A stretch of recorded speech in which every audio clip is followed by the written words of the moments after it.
So the iPad 7 came out all the way back in 2019, almost 6 years ago. So let's see how the iPad 7 still holds up in 2025. Now from the outside, this iPad is definitely starting to show its age, because it's the older design. It's got a very large 10.2-inch LCD display. It's got pretty big bezels, but seeing as the new iPads are pretty much bezel-less these days, this one definitely is starting to age. You're still going to be getting Touch ID, and on the bottom of this iPad, you get a lightning port, and on the top you get a headphone jack. On the back side, you get this aluminium back and the camera on the top left.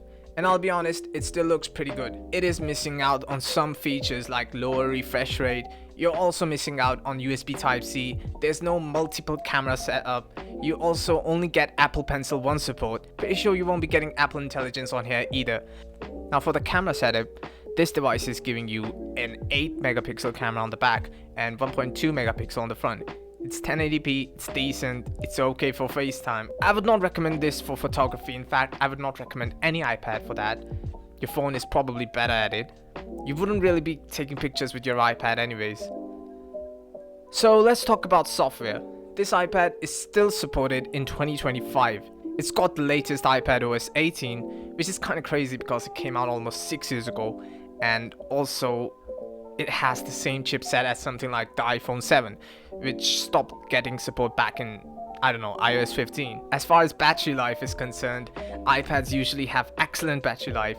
Even though this iPad is 6 years old, its battery life still lasts over a day, so on that front you should be fine. Lastly, performance-wise, it's got the Apple A10 Fusion chip with 3GB of RAM.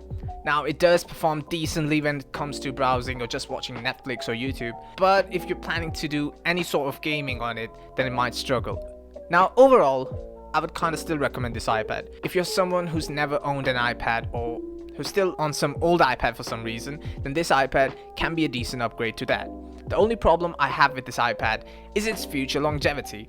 I wish it had an Apple A13 chip, so it could have gotten more software support. For that reason, if you're planning to get this old style of iPad design, then I'd suggest something like the iPad 9th gen. If you're someone who still owns an iPad 7, then I think you should still hold on to it for now, but maybe prepare to upgrade next year if Apple decides to drop software support. From what I can tell, this iPad will not get iPad OS 19, and if it does, then it will be the last upgrade. Anyways, that pretty much covers it up. If you're watching this video on an iPad 7th gen, make sure to comment down below. If you have any more questions, let me know. Please like and subscribe, that means so much to me, and I'll see you guys in the next video.